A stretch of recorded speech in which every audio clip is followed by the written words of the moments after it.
Imagínate que estás en las montañas a 3000 metros, bajando a toda velocidad en bici por senderos peligrosos. Sientes las vibraciones en las manos y todo tu cuerpo está tenso.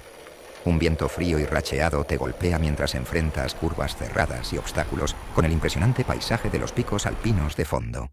El downhill es un deporte súper extremo donde los ciclistas bajan pendientes empinadas a velocidades locas.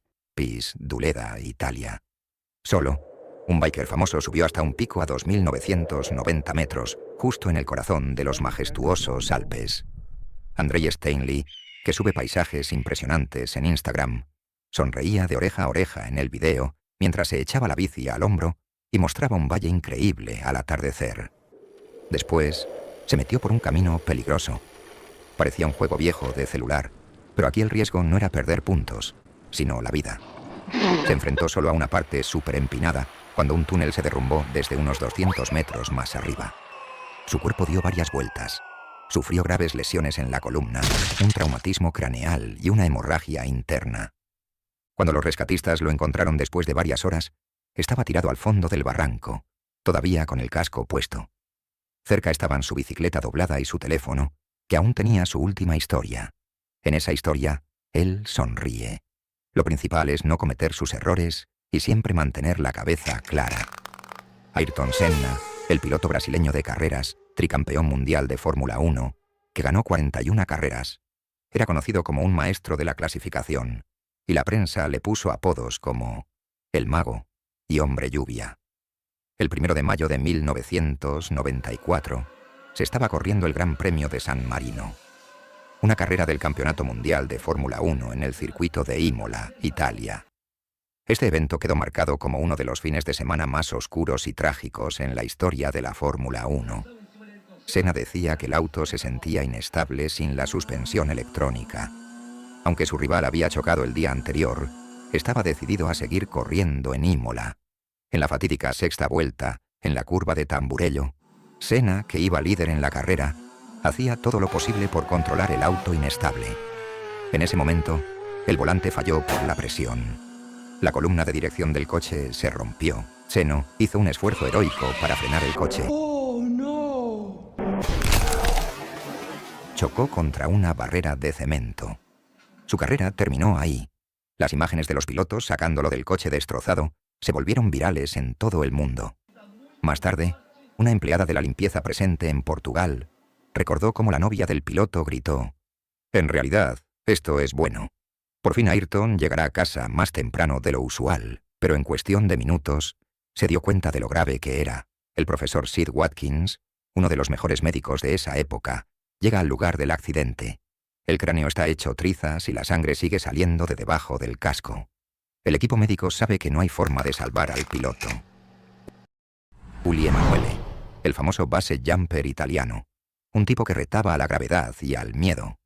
Volaba entre formaciones rocosas estrechas como un pájaro, sintiendo cada ráfaga de viento. Para muchos era un símbolo de libertad y de los límites del potencial humano. En agosto de 2016, Uli se fue a las montañas. En Suiza estaba a punto de hacer otro salto, una locura arriesgada que llevaba tiempo planeando. El lugar era perfecto. Picos afilados, gargantas estrechas y las silenciosas alturas de los Alpes. Se suponía que iba a ser otra prueba de que los humanos pueden volar, pero ni los cálculos más precisos siempre pueden con la naturaleza. Después del salto, Uli entró en vuelo, volando a más de 200 kilómetros por hora, zigzagueando entre las rocas, pero un pequeño error de cálculo, un cambio en el viento que apenas se notó en un segundo, resultó fatal. No lo logró. Ajusta la trayectoria. En un instante su cuerpo chocó contra la pared de piedra con una fuerza increíble. Uli murió al instante.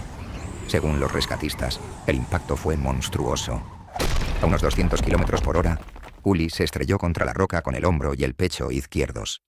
Las costillas, la clavícula y ambos brazos se hicieron trizas al instante, y los fragmentos de hueso le dañaron los pulmones. La lesión en la cabeza fue fatal. Murió en el acto, sin siquiera alcanzar a abrir el paracaídas de reserva. Se siente como si el buceo fuera más que un deporte. Es como meterte en otro mundo, un lugar sin sonidos, donde cada respiración que das es súper importante. Dejas atrás lo conocido y te sumerges en un reino de presión, frío y silencio total.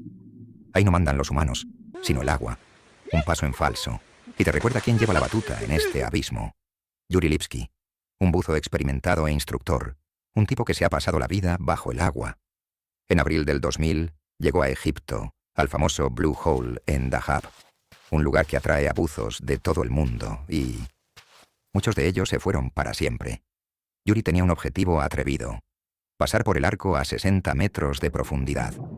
Pero algo salió mal. La inmersión se alargó. El manómetro seguía bajando. 70, 80, 90 metros. La presión subía, junto con los efectos mortales del nitrógeno. El mundo a su alrededor empezó a volverse borroso. Sus movimientos se volvieron lentos. La narcosis por nitrógeno le jugaba con el sentido de la orientación, y su mente se escapaba, convirtiendo el abismo en una alucinación. 115 metros. Su cuerpo dejó de obedecerle. Siguió bajando, a donde no llegaba ni un rayo de luz. Su respiración se volvió. Sus pensamientos se cortaron de repente. El mar lo reclamó, y su alma se perdió para siempre en las oscuras profundidades. Unas horas después, otros buzos lo encontraron. El montañismo es una de las actividades más extremas y peligrosas, donde la persona se enfrenta a las montañas, al clima y a sí misma. No se trata solo de llegar a la cima. Es una lucha contra el frío, la altura y la falta de oxígeno. Agotamiento. Los escaladores arriesgan sus vidas por ese momento en que, parados en la cima, sienten que no han conquistado la montaña, sino sus propios límites. Natalia Nogovitsina, una escaladora rusa y experimentada instructora, ha enfrentado algunas de las rutas más duras y ha subido picos altos donde cada paso cuenta por milímetros, y un solo error puede ser fatal. En agosto de 2025, Natalia participó en la ascensión al pico Poveda en Kirguistán, que mide 7.439 metros, una montaña que los escaladores ponen al nivel del Everest y el K2 en cuanto a peligro y desafío. Enfrentándose a condiciones durísimas, ella subió a la cima con un grupo de montañistas experimentados, pero bajando, a unos 7.200 metros, Natalia resbaló y se rompió la pierna. Quedó prácticamente aislada de su grupo. Unos días después, las autoridades en Kirguistán lograron localizar su tienda con un dron. Durante varios días, sufrió un dolor insoportable por la pierna rota, tirada a esa altitud extrema, con un frío helado, sin comida ni agua, ondeando una banderita con las últimas fuerzas que le quedaban. Ella todavía se aferraba a la esperanza de ser rescatada. El 27 de agosto de 2025, Natalia fue oficialmente declarada desaparecida, ya que no había forma de confirmar si estaba viva o muerta. Hasta hoy no se la ha encontrado.